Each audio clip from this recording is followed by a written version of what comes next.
Monsieur Nguyen, photographe du Dalai Lama, et Monsieur Georges Roche, qui est aussi à France Tibet et qui est le pilote de la montgolfière. Je vais lui passer le micro, il va vous expliquer un peu mieux que moi la technique et ce qu'il va faire. Bien, bonjour, très rapidement, oui, normalement, la montgolfière radiocommandée, il y en a deux, il y a la petite, toute petite qui est là, qui fait 4 mètres de haut, et puis il y en a une plus grosse qui fait 8 mètres 50 qu'on avait prévu de faire voler dehors, sauf que là, on n'a pas l'autorisation parce qu'il y a trop de vent, voilà, et que c'est dangereux. Alors j'ai dit, est-ce qu'on peut faire voler dans la salle à l'intérieur, sauf que comme il y a une flamme qui va chauffer, et la flamme va déclencher les détecteurs d'incendie, donc l'alarme se déclencherait, donc hors question, voilà. Donc du coup, ben là, on va faire juste une petite démonstration de la petite toile qu'on va gonfler avec un ventilateur.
Tout d'abord, merci beaucoup d'être là si nombreux. Merci tout d'abord à la ville de Villeneuve-Loubet, à Philippe Almislov, à Michel Perrin et à toute son équipe, Frédéric, Chloé, qui inlassablement travaillent pour que cet événement ait lieu. C'est la 9e édition cette année et c'est quelque chose de... Je sais l'effort qu'ils font pour que tout se mette en place de façon harmonieuse. Et je les remercie infiniment pour ça, aussi pour maintenir... bien entendu la culture tibétaine et pour défendre toutes ces valeurs. Aujourd'hui, on aurait dû accueillir Tenzin Pampa pour la fabrication du mandala. Malheureusement, à cause des grèves, il n'a pas pu prendre son avion. Pourtant, il a vraiment fait des efforts. À la fois, il a essayé hier sur un autre vol et le train, etc. Donc malheureusement, il est très très désolé, très triste de ne pouvoir être avec nous pendant ce long week-end. Mais nous avons la joie d'être avec Davina et avec Pascal, vénérable Davina, si tu veux bien venir à mes côtés. C'est l'union divine, l'union parfaite, c'est-à-dire qui revient à l'unité. Tout ce qui est séparé, à un moment ou à un autre, redevient un. Et quand on s'aime vraiment, en l'occurrence, puisqu'on a parlé d'un couple, quand on s'aime vraiment, on est toujours dans cette unité, quoi qu'il arrive.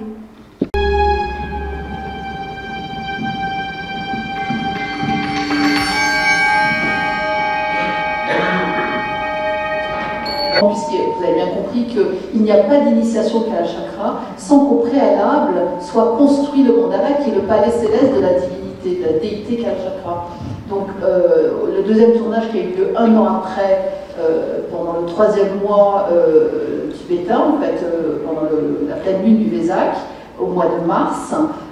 Et pendant chaque année, si vous voulez y aller même vous-même, vous avez une création du mandala de Kalachakra au mois de mars à Dharamsala. Donc là, nous avons filmé une deuxième étape pour avoir cette création et pour avoir une narration en fait.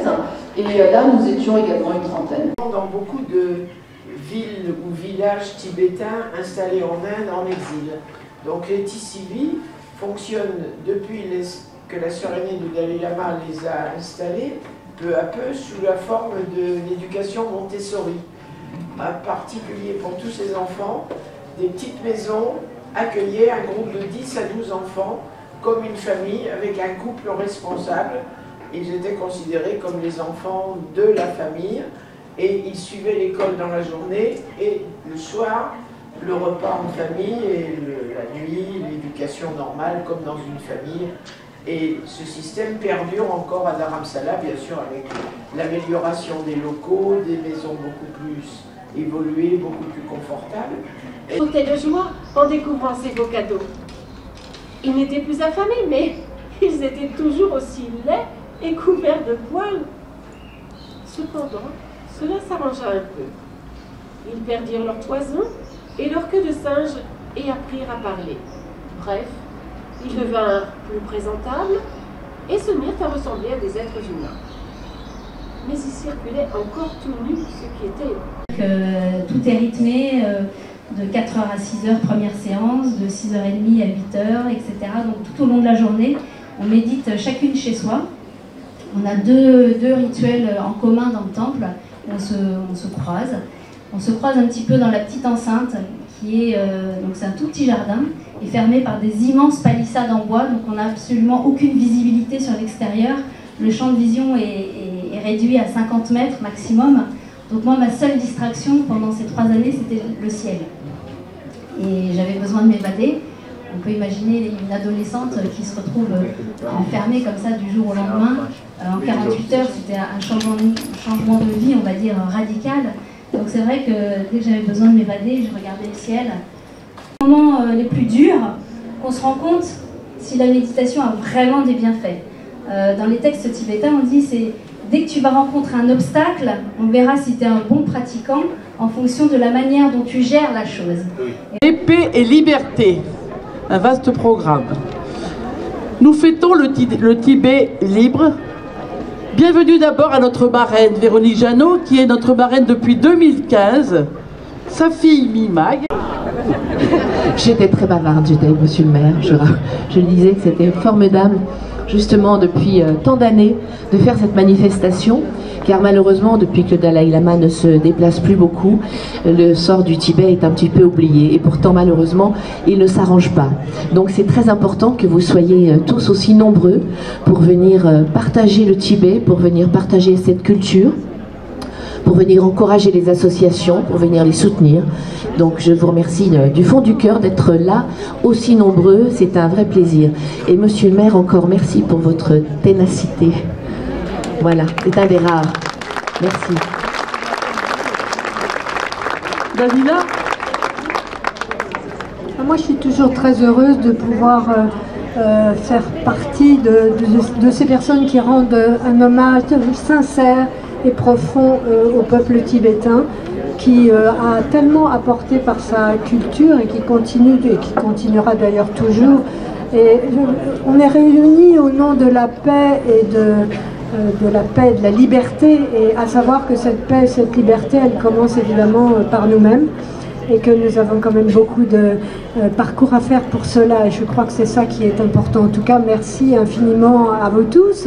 Merci bien sûr à monsieur le maire qui a cette énergie fabuleuse pour pouvoir poursuivre cette mission de reconnaissance auprès du peuple tibétain. Voilà, merci à tous.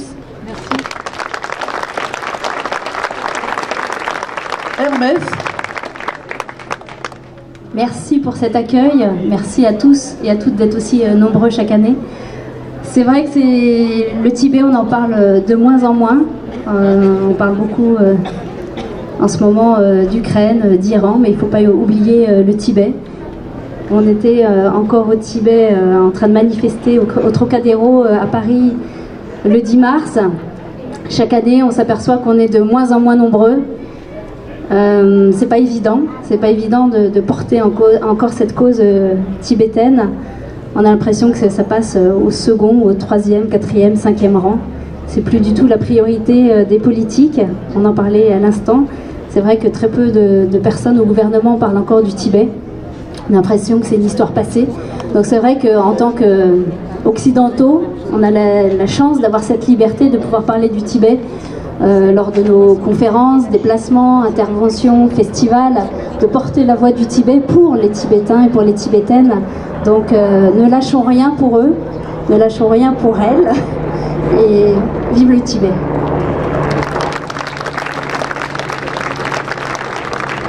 Monsieur Lucas.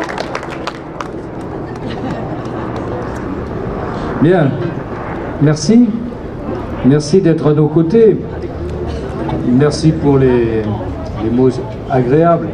Mais ce qui compte, c'est vous. Sans vous, on peut toujours dire les choses, mais il ne se passerait rien. Donc merci à nos invités d'honneur, merci à notre marraine d'honneur qui revient régulièrement et qui l'est encore cette année. Ça nous fait plaisir d'abord de vous voir parce que vous êtes de belles personnes, simplement, hein, et au-delà de la cause que nous partageons.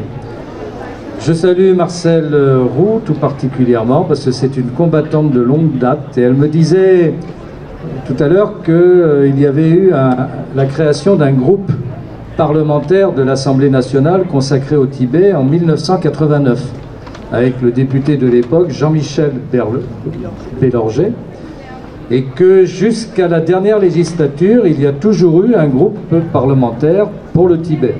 Je l'ai présidé moi-même pendant un certain nombre d'années. Nous avons été d'ailleurs les seuls et uniques, et ça ne s'est plus jamais fait, une délégation de parlementaires qui nous sommes rendus à Dharamsala et qui avons pu rencontrer le Dalai Lama. Aucun autre ne l'avait fait pour ne pas déranger les autorités chinoises et, il faut bien le dire aussi, les autorités gouvernementales françaises. J'ai appris incidemment qu'il n'y avait plus de groupe parlementaire pour le Tibet à l'Assemblée nationale. Il n'y a donc plus de problème du Tibet, puisqu'il n'y a plus de groupe, car le groupe s'intitulait Groupe d'études sur la question du Tibet. Et donc, s'il n'y a plus de groupe, eh ben c'est qu'il n'y a plus de question du Tibet. Le Tibet est mort. Voilà. La représentation nationale, l'idée qu'elle se fait du Tibet, c'est ça. Alors moi, je vous invite aujourd'hui, en cette date anniversaire tragique du massacre de Lhasa, eh bien, d'écrire à tous vos parlementaires, où que vous soyez, et de leur dire, expliquez-moi pourquoi il n'y a plus de groupe d'études sur la question du Tibet à l'Assemblée nationale. Ça ne coûte rien. La fonction est totalement inodore, incolore, puisque les parlementaires se regroupent ensemble, quelle que soit leur tendance, pour partager et être des interlocuteurs vis-à-vis de la communauté tibétaine. Il n'y a donc plus d'interlocuteurs à l'Assemblée nationale. Pour ma part, je saisirai l'Association des maires de France pour qu'ils saisissent leurs parlementaires. Je saisirai surtout la présidente de l'Assemblée nationale. Je ne peux pas imaginer que devant la kyrielle de groupes d'études sur le lapin à 3 oreilles, sur la grenouille à 6 pattes, on ne puisse pas faire un groupe d'études sur la question du Tibet. Et donc c'est l'occasion, en ce jour, ici, dans notre commune, eh bien, de faire ce travail de pression. Parce qu'il n'y a pas de raison qu'on ne puisse pas, à l'Assemblée nationale, recevoir les gens qui représentent la cause du Tibet et de savoir ce qui se passe au Tibet. Car grâce à vous, les associations, et je me tourne vers vous pour vous remercier chaleureusement, chaudement même, pour tout ce que vous faites, et en particulier les 35 associations que nous avons ici aujourd'hui, mais celles qui rayonnent dans tout notre pays. Heureusement que vous êtes encore là, mais je pense qu'il est indispensable d'avoir ce groupe d'études qui puisse intervenir, poser des questions. Grâce à vos associations, disais-je, grâce aussi à la déclaration du Parlement tibétain et du représentant du gouvernement tibétain, nous savons aujourd'hui que ce qui se passe en Chine, c'est une déportation des enfants. Ils sont retirés de force à leurs parents, ils sont mis dans des pensionnats pour leur faire une éducation à la chinoise qui renie totalement leur identité traditionnelle. 1 million d'enfants, souvent maltraités, séparés de leurs parents, sont ainsi rééduqués comme au bon vieux temps des systèmes totalitaires du XXe siècle. Et donc, le silence est complet, puisque, en dehors des associations qui n'ont pas forcément la possibilité de la parole, la représentation nationale ne peut pas demander à l'ambassadeur de Chine de venir s'expliquer pourquoi la situation est ainsi à l'Assemblée nationale, puisqu'il n'y a pas d'interlocuteur. Voilà pourquoi je profite de l'occasion ce matin, ici dans ma commune, Marcel, et je te fais confiance pour nous relayer et pour accompagner le mouvement tous azimuts. Il faut que l'on retrouve un groupe d'études sur la question du Tibet à l'Assemblée nationale. Voilà. Ça, c'est la première chose et essentielle. Parce que le silence, c'est l'alibi des bourreaux. Le silence, c'est la complicité malgré soi.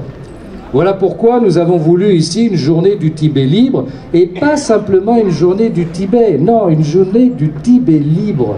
Le mot libre a son importance. Certains d'ailleurs nous l'ont reproché, nous disant que nous faisions de la politique en faisant cela. Eh bien moi je le revendique. Je ne vois pas pourquoi nous ferions une journée du Tibet folklorique. Vous voyez ce que je veux dire? On va en parler du Tibet, oui, oui, c'est gentil, c'est sympa, ils sont paisibles, ils sont non violents, ah, ils ont une histoire, ils ont une culture, mais parlons pas de choses qui fâchent. Oui, oui, ben si, il faut parler des choses telles qu'elles sont. Alors ce n'est pas le rôle des associations, mais c'est le rôle des élus de la République quand même. Nous, on n'est pas émasculés, on n'est pas là pour simplement se taire. Il n'y a jamais de grand courage à parler en démocratie, mais il y a toujours beaucoup de lâcheté à se taire. Communiste, assassin. Non, non, mais on n'est pas là pour ça. Hein, ça n'a rien à voir, de toute manière, les assassins, on en a partout. Hein, ça c'est malheureusement bien réparti, hein, et pour le subir. Donc on n'est pas dans ce registre-là, mais c'est ainsi que nous avons décidé aussi dans cette manifestation d'aujourd'hui d'y associer d'autres qui sont également écartés de la société. Alors on soutient la révolte iranienne des femmes, qui est quand même un événement extraordinaire. Vous, Véronique, qui avez fait un hymne à la femme tibétaine avec votre film, qui fera un hymne à la femme iranienne? Parce que ce qui se passe en Iran, c'est du jamais vu dans l'histoire des peuples. Vous remarquerez comment c'est peu traité. C'est beaucoup plus traité sur les réseaux sociaux que dans les médias. Hein, les informations sont quand même assez rares et le courage médiatique est assez relatif pour y aller clandestinement. Bon. Véronique me disait, et la Birmanie, où la chape de plomb militaire est retombée il y a maintenant 1 an, où Aung San Suu Kyi, qui a certes quelques défauts quand elle a été au pouvoir avec certaines minorités, mais incarne toujours ce qu'a été la résistance birmane, a été condamnée pratiquement à vie. Elle cumule des dizaines et des dizaines d'années de prison. Qui revendique? Qui intervient pour soutenir la cause birmane? Alors vous me direz, il y en a bien d'autres et dans d'autres pays. Oui, bien sûr. Et nous ne sommes pas figés et uniques. La cause de la liberté, c'est la cause de tous. Simplement, il y a des proximités, tout simplement. Il y a des choses qu'on fait plus naturellement parce qu'on est plus proche. On ne peut pas embrasser toutes les causes de par le monde, mais ça n'empêche pas d'en parler, de l'évoquer. Sur ce fronton de la mairie flotte le drapeau tibétain, pas simplement un jour par an pour faire bien, c'est toute l'année. Nous y avons mis à côté le drapeau ukrainien parce que, au-delà des débats qui ne nous intéressent pas de savoir à qui la faute, simplement ce que l'on sait, c'est qu'il y a un peuple qui souffre, qui est écrasé, avec une sale guerre et qui mérite d'être soutenu. C'est ce que nous avons fait en envoyant 7 générateurs électriques dans une petite ville de la frontière ukrainienne et russe. Voilà, donc pour nous, toutes les causes sont bonnes, elles ne sont pas exclusives. Sur cette journée du Tibet, c'est l'occasion effectivement de parler, de se souvenir du 10 mars 1959 tragique, de se rappeler quand même que la Chine a envahi le Tibet, qui était devenu indépendant, qu'elle l'a annexé, que ça a fait l'objet de 2 délibérations de l'ONU, 2 condamnations, et puis rien, circuler, il n'y a plus rien à voir.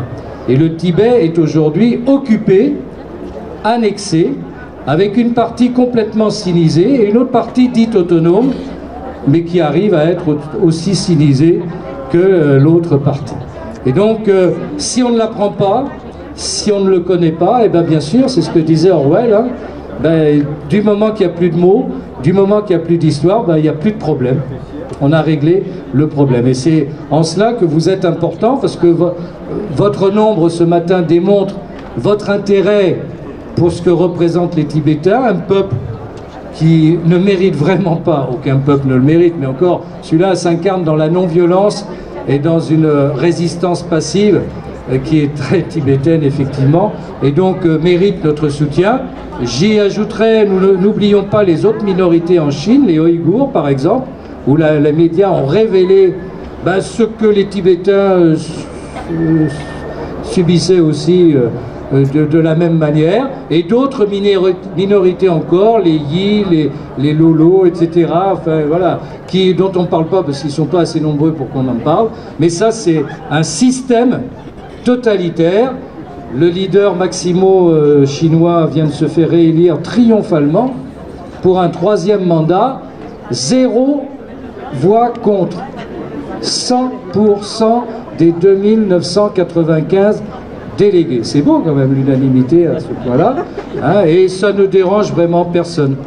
Voilà, donc nous voulons cette journée du Tibet libre avec des conférences, avec des débats, avec des questions que l'on peut se poser, aborder le problème de l'environnement bien sûr au Tibet, qui est le château d'eau de toute l'Asie, aborder ce qui est l'histoire, ce qui est la tradition, la culture, faire vivre ce peuple ici, très très loin du Tibet, mais pour toujours dire que le Tibet ne mourra pas et que tant qu'il y aura des gens pour en parler, tant qu'il y aura des gens pour évoquer le peuple tibétain, eh bien il aura une chance de retrouver un jour sa liberté. C'est le sens de notre manifestation, et vraiment Philippe Valonislav avec tout son service, parce que vous pouvez applaudir notre Sherpa à nous. C'est lui le responsable de nos grandes manifestations. J'y ajouterai pour dire, pour ceux qui diraient « Ah ouais, mais il parle de l'Asie », ben nous on fait Villeneuve Africa aussi. Hein, à la fin du mois on fait Romagna pour la francophonie. Voilà, on n'est pas exclusif. Hein, et je vous souhaite la bienvenue d'avance dans les autres manifestations que nous ferons. Hein, l'un n'exclut jamais l'autre. Donc merci Philippe avec toute ton équipe et en partenariat toutes les associations, parce que c'est votre présence bien sûr qui fait le succès de cette manifestation. Alors je vous souhaite le meilleur du monde, mais je souhaite surtout que nous puissions communier avec ce peuple qui mérite la liberté, et en défendant la liberté du peuple tibétain, c'est aussi un peu la nôtre que nous défendons. Vive le Tibet libre!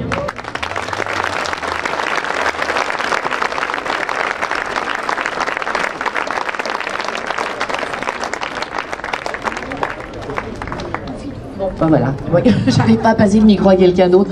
C'est juste, je voulais vous encourager à aller voir une magnifique exposition sur le Zanskar, avec des photos extraordinaires. Et ce qu'il faut savoir, c'est que les habitants du Zanskar vivent, eux, libres. Et vraiment, on l'appelle, c'est le petit Tibet. Ils ont encore la chance de pouvoir vivre libre, de pouvoir honorer leur lama, honorer le Dalai Lama, sans être contraints, sans être emprisonnés. Donc vraiment, cette exposition est magnifique. En plus, la promenade est belle, donc ne vous en privez pas. Espace ? L'espace René Tosti, c'est au bord de mer, dans le quartier du domaine privé des Bouches-du-Loup, mais sur la promenade Baie des Anges. Vous avez en même temps le panorama. Et voilà, donc une très belle salle. Alors, dites-le. Ouais, je suis la présidente de l'association Alpes-Himalaya et nous avons donc organisé cette exposition avec l'aide de la commune de Villeneuve-Loubet, donc lesquels nous remercions énormément. Et le petit Tibet, hein, c'est ce qui reste du Tibet à l'origine. Il y en a des monastères, il y en a la langue, il parle un dialecte tibétain, il a la culture, il a l'agriculture, hein. C'est des gens qui vivent encore de ce qu'ils plantent, hein, et c'est ce qu'ils élèvent, les yaks notamment. Donc vous pouvez tout ça voir, hein, donc cette exposition à l'espace Tosti, hein.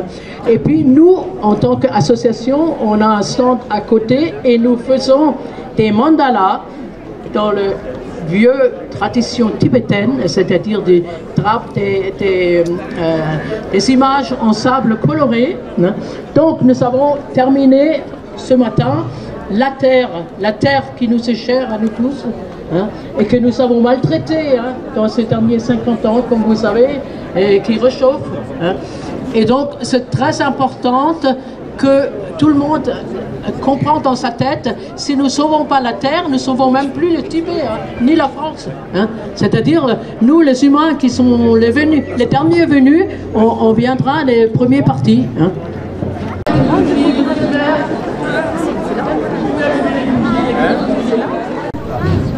Allez-y.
sait.